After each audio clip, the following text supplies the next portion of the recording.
어제 미국 CNN에서 김정은 북한 국무위원장이 수술 후 심각한 위험에 빠진 상태라는 보도가 나오면서 한동안 시끄러웠습니다. 청와대는 특이 동향이 없다고 못 박았지만 이 우려의 분위기는 쉽게 가라앉지 않고 있습니다. 김 위원장의 건강 상태가 특히 주목을 받는 건 만약에 사태가 발생할 경우 그 후계가 명확하지 않기 때문입니다. 여전히 살아 숨쉬고 있는 대북 제재와 또 멈춰선 개성공단, 또 한 번 만난 이후 회동이 없는 북한과 미국 등 아직까지 풀리지 않은 북한을 둘러싼 실타래가 참 많습니다. 이번 논란을 계기로 한동안 잠잠했던 남북 관계와 한반도를 둘러싼 강대국들의 움직임을 전문가와 함께 짚어보겠습니다. 이호령 한국국방연구원 연구위원 모셨습니다. 위원님 안녕하십니까? 네, 안녕하세요. 네, 일단 어제 정말 깜짝 놀랐습니다. 이게 건강 위독설 뭐 이런 이야기, 건강 이상설 이야기가 나왔긴 한데 뭐 일단은 어제 하루를 좀 보내면서 점점 해프닝이었던 것으로 좀 이야기가 마무리되어가는 모습이기는 합니다만 그래도 뭐 단박에 안심할 수는 또 없고 일단 최초로 건강 이상설이 제기가 되기도 했으니까요. 좀 안심하기 이르다는 생각도 드는데 지금 상황을 좀 어떻게 봐야 한다고 보십니까? 일단 보면 북한에 대한 정보, 특히 지도자의 건강과 관련된 정보에 대해서 명확히 우리가 사전에 알 수는 없는 거죠. 예. 그러나 이제 지난 4월 15일 태양절에 김정은 위원장이 금수상 태양궁전에 참석을 하지 않은 점을 보고 2012년 집권 이래로 처음으로 참석하지 않은 이유가 뭐였을까 해서 거기에 대한 해답이 없던 차에 이런 보도가 나와서 이제 연계를 해서 이런 소문이 나오지 않았나라는 그래서 뭐 그럴 생각이 법하다라는 얘기가 그렇죠, 들었죠. 그러면은 이제 두 가지 의문이 있는 거죠. 그러면 태양절에 왜 김정은 위원장은 나오지 않았을까라는 그 점 하나와 또 이러한 보도가 나오자마자 또 청와대가 바로 이어서 아직 특이 동향이 없다라고 이야기를 해줬죠. 그러니까 그런 두 가지를 종합을 해볼 때 이거 소문과 관련돼서 두 가지 정도는 좀 추론해 볼 수 있지 않을까라는 생각이 들어요.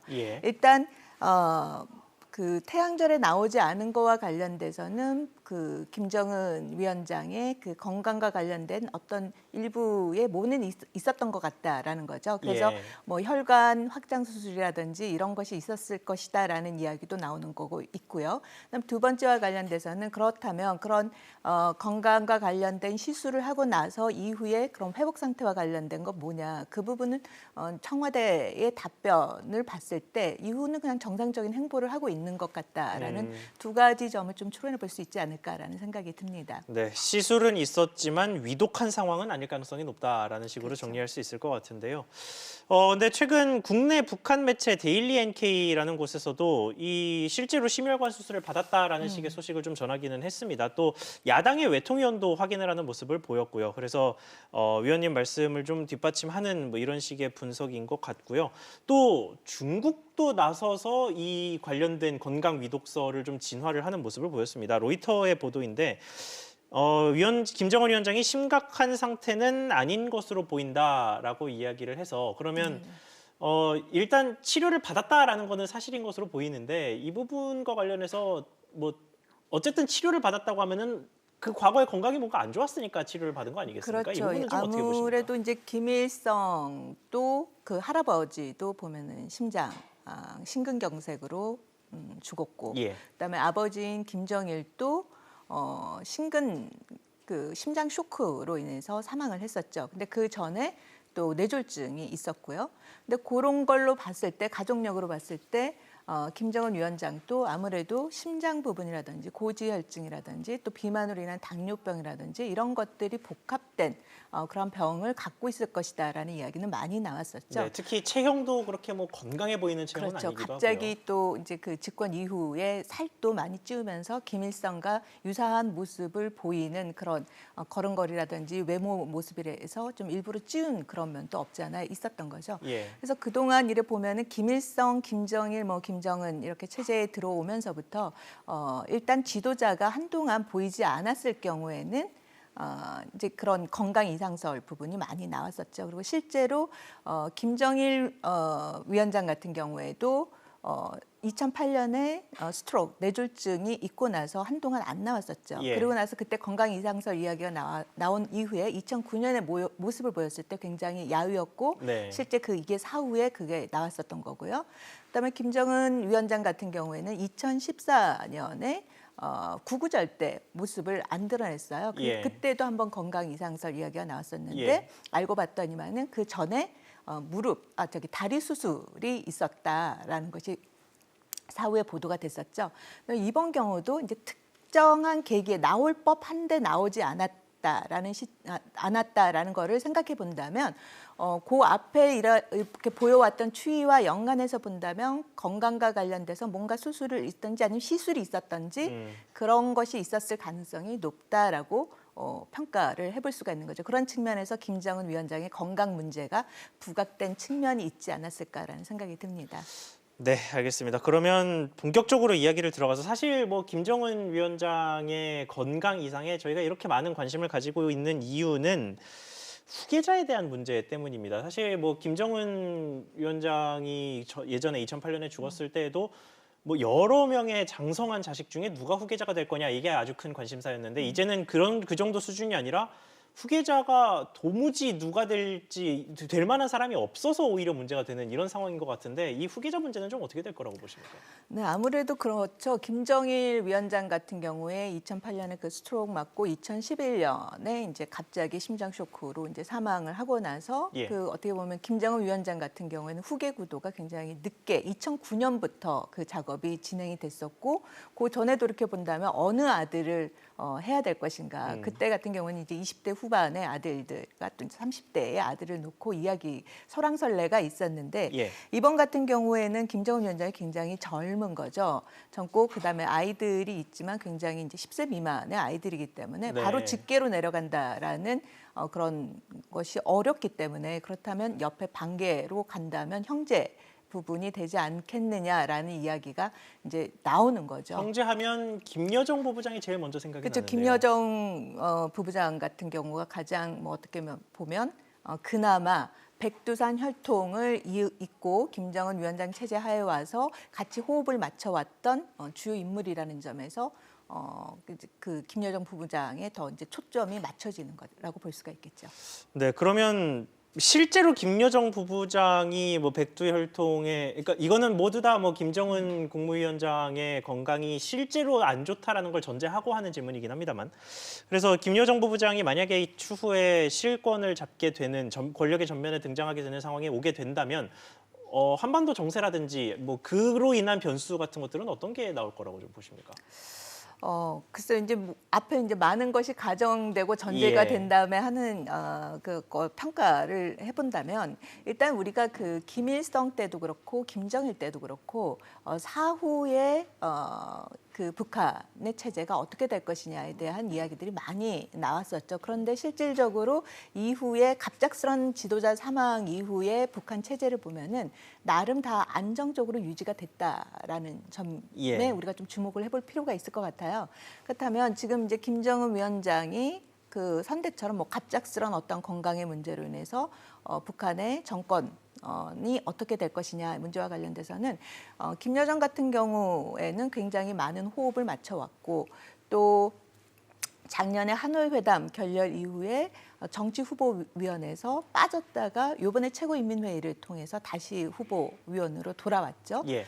그리고 또 올 3월 같은 경우에는 김여정 부부장의 단독 성명으로 예. 담화문을 내기까지 어떻게 보면은 그 전에 남북 관계에서의 김여정 역할이 있었다면 올해 들어와서는 그 군사 부분 그다음에 또 트럼프의 또 편지와 관련돼서 또 직접 언급하는 그런 외교 문제에서도 모습을 드러내고 있다라는 점을 봤을 때 다양한 분야에 관련돼서 김여정 그 부부장도 역할을 하고 있기 때문에 만약 그런 최악의 상황이 온다고 했을 때 나름 그 국무위원회라는 그 체제와 또 북한이 지금 당 중앙위의 그 정치국 회의를 통해서 나름 안정된 체제로 갈 것이라고 예상이 됩니다.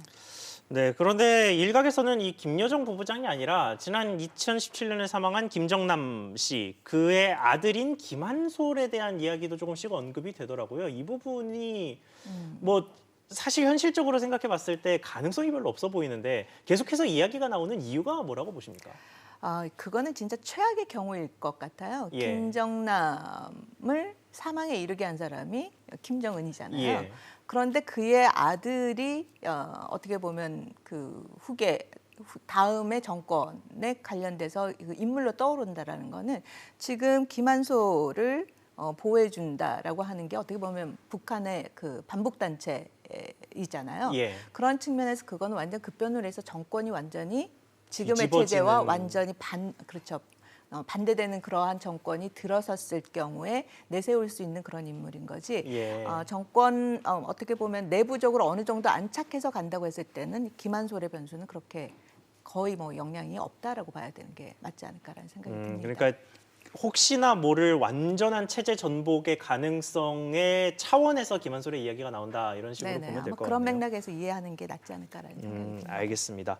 코로나 관련 소식도 잠깐 짚어보죠. 북한이라고 코로나19를 피해가지 못했을 것 같은데요. 그런데 일단 북한에서는 확진자가 없다라고 계속 거듭해서 강조를 하고 있습니다. 그래서 김 위원장이 그 내부에는 확진자가 없지만 외부에서 유입되는 것을 막기 위해서 육해공해 국경을 모두 폐쇄하기로 했는데 이러다 보니까 좀 아무래도 그래도 좋지 못했던 경제들이 점점 더 안 좋아지고 있을 것 같은데요. 이게 여기에 건강이 상설이 겹치니까 아무래도 북한 상황에 대해서 좀 더 우려하는 목소리가 커지는 것 같습니다. 이 부분은 좀 어떻게 보십니까? 네, 아무래도 그렇죠. 그 북한 같은 경우 지금 대북 제재를 받고 있는 그런 상황인 거고 예. 또 그 코로나로 생각지도 못했던 그런 코로나 사태로 인해서 북한 같은 경우 굉장히 일찍 국경을 봉쇄를 했죠. 예. 1월 말부터 국경 봉쇄를 하고 좀 초방역 체계를 가동을 하고 있는 상황 하에서 북중 간의 수출입 또 굉장히 낮아졌어요. 전년도에 비했을 때 한 20% 중반대로 내려갔고 네. 곡물 같은 경우에는 쌀이라든지 옥수수를 중국으로부터 수입해 왔던 것이 그 2019년 연말 대비 90% 정도 감소할 정도로 그렇죠. 굉장히 중국이 뭘 할 여력이 그렇죠. 없었을 테니까요. 굉장히 이게 들어간 수치가 줄어들었기 때문에 경제적으로 굉장히 어려운 거죠. 그런 거를 이번에 최고인민회의에서도 바로 반영이 된 거죠. 코로나 사태가 단기간에 종식될 것 같지 않다. 이제 예. 보다 장기화될 거에 대비해서 우리가 5차 전원회의 때 채택했던 그러한 그 국가의 목표를 좀 정정을 하고 정책도 조정할 필요가 있다라는 것이 이번에 최고인민회의에서 반영된 부분이라고 볼 수가 있습니다. 그러한 측면에서 경제 부분이 좀 어렵다라고 볼 수가 있겠죠. 네, 마지막으로 다른 그 국내 이슈를 좀 하나 짚어보겠습니다. 이 안보 관련해서 빼놓을 수 없는 이슈여서 질문을 드리는 건데요. 방위비 분담금, 한미 방위비 분담금 관련 내용입니다. 이게 트럼프 대통령이 좀 다소 무례하다 싶을 정도로 노골적으로 우리한테 돈을 요구하는 모양새예요. 그렇죠. 일단 그 2월 3월 말 같은 경우에 거의 뭐 타결이 됐다라는 소식이 들려왔었는데 예.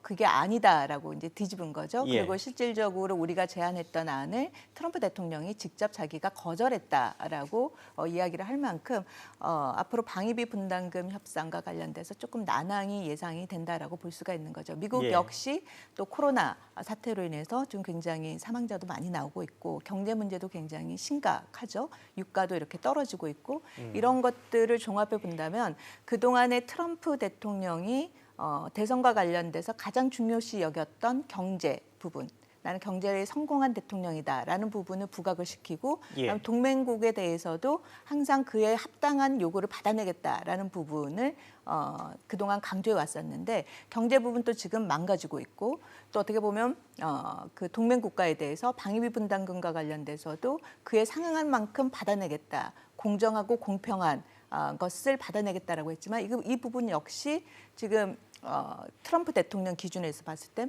충분히 달성하지 못했다라는 거죠. 그럼 양대 축이 어떻게 보면 외교 부분이나 국내 경제 부분이나 모든 거를 다 이렇게 찾아갈 수 없는 상황 하에서 지금 협상 안으로 바로 이렇게 성과를 낼 수 있는 부분이 어떻게 보면 방위비 분담금 협상 문제라고 볼 수가 있는 거죠.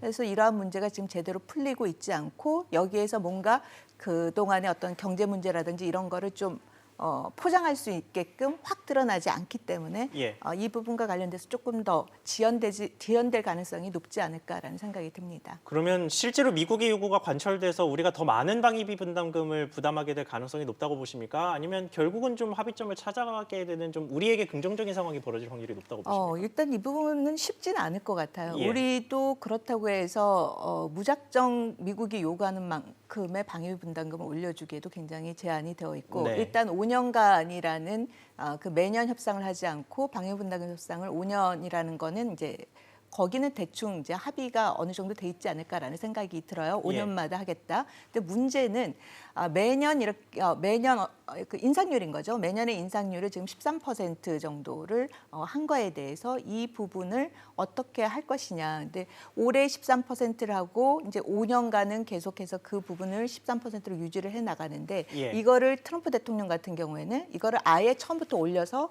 그 올린 상태가 5년간 지속되기를 원하는 거죠. 그래서 이 부분을 해주기에는 여러 가지 우리도 경제 문제라든지 이런 거를 고려해서 판단해야 되기 때문에 쉽지만은 않을 것이다라는 생각이 듭니다.